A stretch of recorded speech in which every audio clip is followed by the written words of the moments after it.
Hello, beautiful souls, and for those of you that are new here, hi, my name is Erica Ann, and for the purpose of this video, something that I don't usually tag because I'm a slacker taking a break, but I am a second-year psychology major, minor in sociology, and so that's why you'll see a lot of the focus on this channel, in addition to being energetic, education and healing and readings and all of that good love, is as well mental health, healing, and understanding. Foresee myself in the future writing new psychology textbooks as we all kind of, transition into the understanding of us being both spiritual and human beings. So today I wanted to discuss shadow work. For those of you that have been following for a while, you might have seen me mention, or heard me mention, I guess I should say, that I'm about to publish my first shadow work journal, which is very true. However, due to my own inner work that I've been doing on various subjects, obviously, I'm, purging my need for perfectionism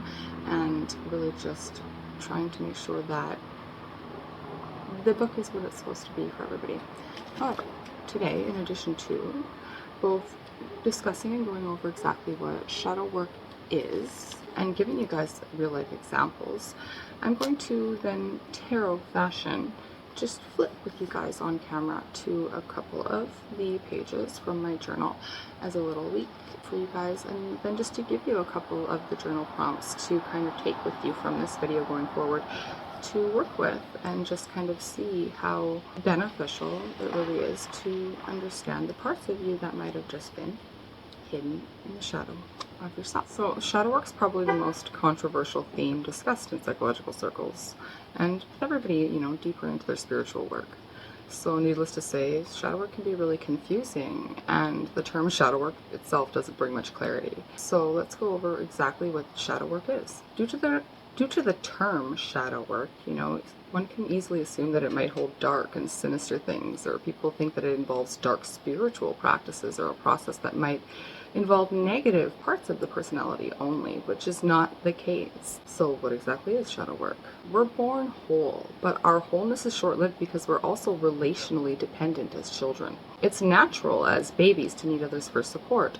We're born with this dependency into a family that will socialize us into a society that is too young to understand that we are at the early stages of human development and haven't reached much past the ego. So you can imagine that this will cause some trouble. They'll teach us that some aspects of ourselves are loved and accepted while others are not. What is acceptable or is not acceptable about us really depends on the perspective and the mindset of the family that we're born into. Our family will judge and reject all the aspects of us that they find unacceptable, whether they're positive or negative, and will encourage those that they find acceptable. And with being relationally dependent in order to survive, we will do whatever we can to deny and disown those parts of ourselves that we're disapproved of, while we'll be exaggerating those that were met with approval. So in order to survive, we tend to dissociate from the parts of us that we're disapproved of, which will create a fracture within a psyche. And this is the first coping mechanism that we develop. This fracture is what we today call the conscious and subconscious mind, and it's the first self-preservation coping strategy that we develop in childhood. So one of the famous revolutionary psychologists, Carl Jung, during his studies with Freud, noticed that people had both the conscious and unconscious aspects of themselves, and that there were certain things that a person could be aware of, and that other aspects of themselves they were completely oblivious to. Being aware or being conscious of something really means to shed light on that aspect. Consciousness historically has been referred to as the light. So to be able to see something means that this something was illuminated in the light of consciousness. So if something is unconscious, we cannot see it. Therefore, we're unaware of it. If something's left in a dark room, we can't see it due to all the darkness surrounding it. This is where Carl Jung gave birth to the name shadow, to name like those hidden aspects of a person that they're unaware of. So human shadow is any aspect of the self that you're unaware of or have suppressed. And the reason why it tends to associate with only the negative things is our tendency to deny and suppress aspects of ourselves that we or others have found negative. But that doesn't at all mean that the shadow consists of only negative aspects. It's one of actually the biggest misconceptions about the human shadow. And this is something that is really actually more important for you. You who know that you have a lot of good that you've buried within you. So for people that carry shame and struggle with low self-esteem, it's really hard to really enter into shadow work. It's something that's really a block there. So let's go into an example. A little girl was born with a good sense of self, aware of what she likes and doesn't like, and with a tendency to openly speak her mind. She's honest, like most kids are, but let's say that she was born into a family where girls should be quiet and obedient. She should be sweet and presentable, but in no way should she ever assert her opinion if she wishes to be accepted within. The family would reject her if she showed any assertiveness or any confidence. So for the sake of survival, she starts to reject those same aspects within herself, as it guarantees her the acceptance of her social group.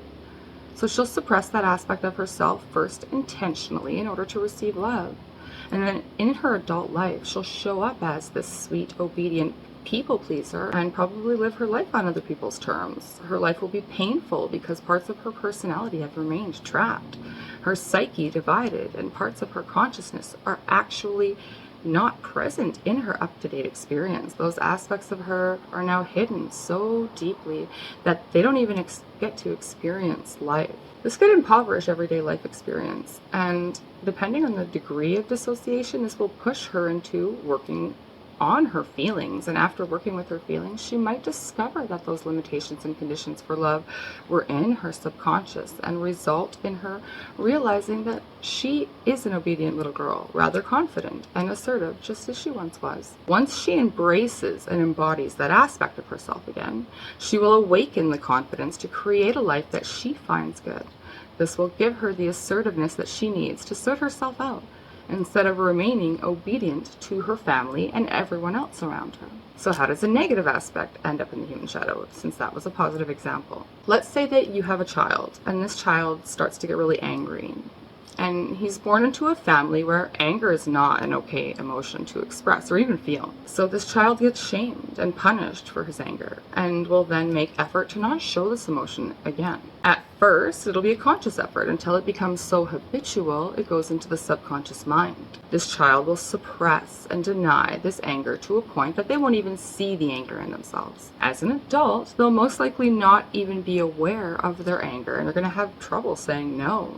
Since he's denied that aspect of himself to show up, he will not be able to look at himself clearly. He might even relate to himself as a completely easygoing person. If others were to point out his passive aggressiveness or pathological niceness, for example, he might want to work with someone to discover and release any suppressed feelings. As a result, he might become aware of his anger and the way that it damaged his relationships. By then facing his anger, all of his other coping behaviors will stop running his life, and his relationships will then become more meaningful and fun. The important thing to have in mind here is when we suppress a certain aspect of ourselves, it doesn't disappear, it does not go away with time, it only fades from our conscious awareness. This is why we do so many rash things in life that we don't even understand why we do what we do. This fragmentation is the reason that we have no control over ourselves. As adults, we're expected to do better, have a better grip on reality, but instead we fall into these same behavioral patterns, self-destructive behaviors, and all because of our shadow. Now, many resist or are very apprehensive to do shadow work, or many think that if they allow themselves to feel the difficult emotions, that they'll end up attracting more of the negative into their life. And some are just afraid, right? Because it takes a lot of courage to come to face the pain of having to split yourself into pieces and lose a piece of yourself for the sake of being loved and accepted by those that you love. The reality is that the original pain that you endured, that feeling of rejection, will come to the surface each time you approach shadow work. That's the nature of it. The same feeling of rejection that you felt that first time with your parents.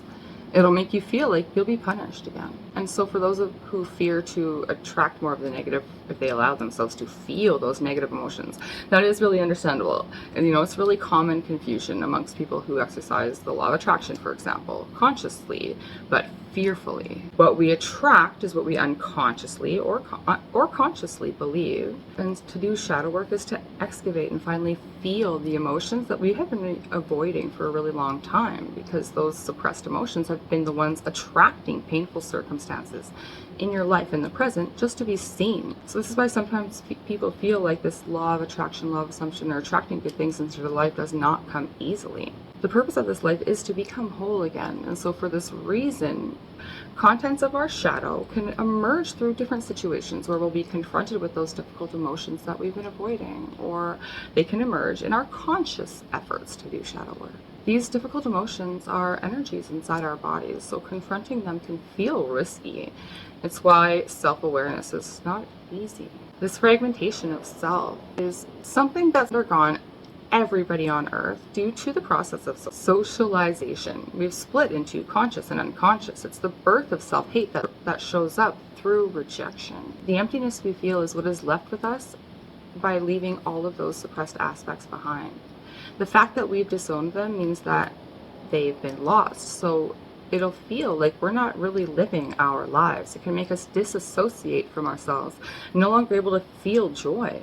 But the entire universe is on our side and wants us to become whole again. Everything in the world is headed in the direction of expansion and growth, and the split self is seeking to be unified always. During our life, we will be presented with every single opportunity to see and to feel into those parts of ourselves that we've denied and disowned. Just like in the shadows in our physical life, our shadow self is always chasing us, hungry for us to see it.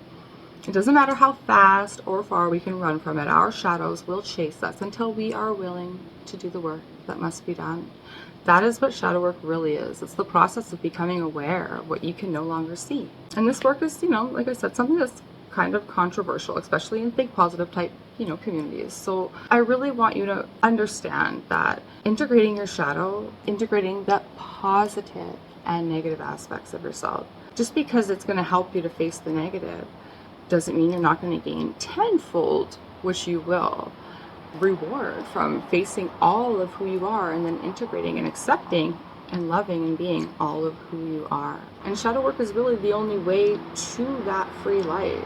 Label it whatever you want, but facing those parts of you, understanding those parts of you, and then moving forward with or without the parts that aren't the real you is your path to the wholest, freest life you could ever have. So I'm going to now give us a couple of examples of what you'll find in my Shadow Work Journey Journal, which is labeled Down the Rabbit Hole, a Shadow Work Journey Journal. And hopefully I'll give you guys 3 and then take them with you. If I get into a channel tangent, which may or may not happen, check back, write them down, pause this, come back to it. All right. A letter to self.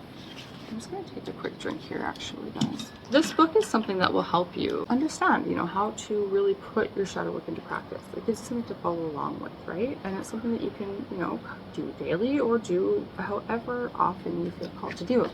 It'll be your book, right? But for now, let's start with 3. So this one says, think about a time in your life that was quite challenging for you, where you aren't so proud of how you were in those moments. Poor choices, addiction, maybe you're mean to someone, etc. Take the time to write a compassionate and loving letter to that shadow part of you. Be gentle and loving and forgiving. Now save that letter for times when you may need to encourage yourself.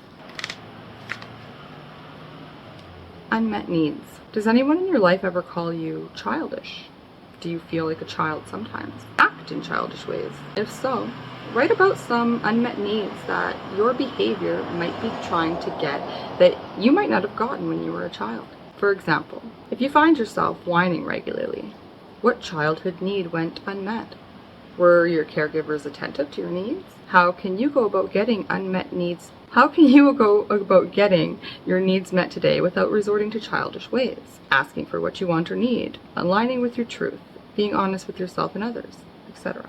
I should read you guys the affirmations. This one says, I go after what I want. And the first one for a letter to self says, I am evolved. All right, we're going to get one more. Envy exercise. Do you envy others what they have? If so, what is it that they have that you desire? How would it feel if you had those things right now? How could you go about bringing those things into your life? And the affirmation is, I am grateful for all that I have. I hope this video helps you guys get a little understanding on what shadow work is and why it's actually a very crucial and important part of your path of evolution to your best self. And for those of you that may have interest in this, I will be releasing it very soon, so do be sure to follow the channel if you're not already subscribed. Hit that little bell notification so that you'll be notified when I post future videos. Alright, thanks again so much for being here, and I love you guys always. My beautiful sister.